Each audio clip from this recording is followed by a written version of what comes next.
frères de Christ, bonjour et bienvenue à cette méditation en ce dimanche de la 24e semaine. Nous pouvons résumer les textes de ce jour, ou plutôt trouver le fil rouge, avec deux expressions que la première lecture ou la deuxième lecture nous propose de la lettre de Saint Jacques et qui vont nous permettre de comprendre un peu tous les textes.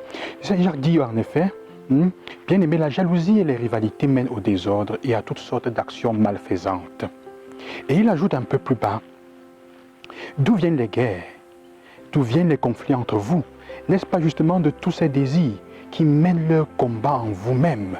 Vous êtes plein de convoitises et vous n'obtenez rien, alors vous tuez.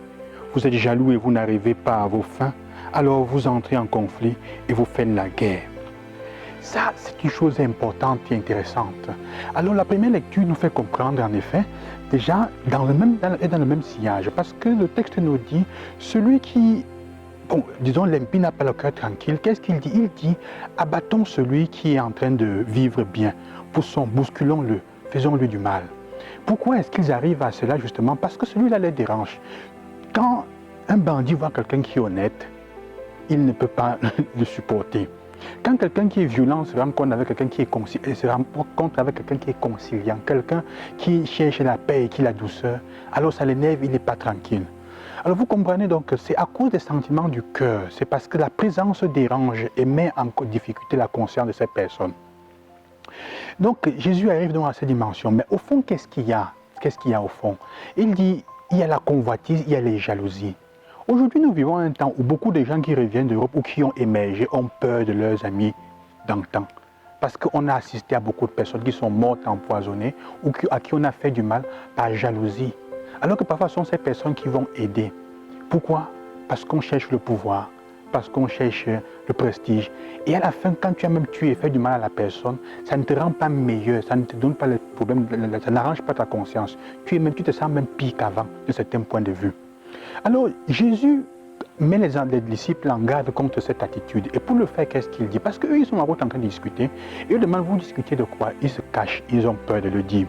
Mais eux, ils discutaient de celui qui était le plus grand. Comprenez celui qui est le meilleur, la plus belle, le plus fort, le plus, je ne sais pas moi quoi. Tout ce qui est plus quelque chose, c'est lui qui est le plus grand. C'est le problème de notre monde depuis des siècles. C'est ce qui tue notre société, qui tue nos communautés, qui tue nos amitiés. Tu as émergé, tu as réussi, tu es donc plus que moi. Il faut que je te... La jalousie qui est dans mon cœur et la convoitise font que j'arrive à te tuer. Au lieu de demander comment ça a fonctionné, comment tu as fait. Jésus donne le secret à ses disciples. Il dit, faites attention parce que vous allez arriver à la même chose, à des conflits de ce genre, à pousser l'autre pour qu'il soit abattu comme dans la première lecture. Poussons-le, voyons comment si sa douceur va résister. Et mettons-le au feu, on va lui faire du mal. Il dit, pour le faire, il faut embrasser l'esprit de l'enfant, il faut embrasser l'enfant qui est en vous. Jésus embrasse l'enfant, il dit, soyez comme l'enfant. Ça veut dire la petitesse, ça veut dire la simplicité, ça veut dire la confiance dans l'autre, dans le Seigneur, dans ce qu'on est en train de faire. Il dit donc embrasser cette voie pour éviter ces conflits-là. Et le psaume nous donne une autre idée, c'est la prière. Dans le psaume, il y a une chose intéressante. C'est-à-dire que pour combattre cette attitude, Jésus donne la première idée, qui est embrasser et devenir comme des enfants. Dans l'autre histoire, le psaume donne la deuxième possibilité, la prière. Mais quelle prière? Une prière vraie. La prière est vraie quand tu vis la prière avec ce que tu es, la vérité de tes sentiments, de ton cœur. Donc avec tes jalousies, tes convoitises, et tu les mets devant le Seigneur. En fait, le psalmiste, il prie et il sait que le Seigneur va l'aider, mais il dit une chose importante. Il demande au Seigneur de le venger, la vengeance. Comment on dit, mais comment est-ce qu'il peut demander, prier pour que le Seigneur venge? Mais c'est le meilleur moyen, frères et sœurs, d'affronter nos situations de jalousie. C'est d'en parler avec les personnes à qui nous nous fions, pour que ça nous aide. La deuxième chose surtout, c'est faire quoi? C'est de parler au Seigneur de cela.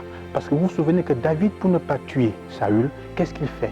Il demande au Seigneur de le venger, de lui-même de faire la vengeance. Et c'est ça qui empêche David de se venger lui-même. Que le Seigneur vous accompagne et qui vous aide, qui nous aide à avoir bien le sentiment de notre cœur pour ne pas tomber dans les jalousies. Et nos jalousies, n'ayons pas peur d'elles.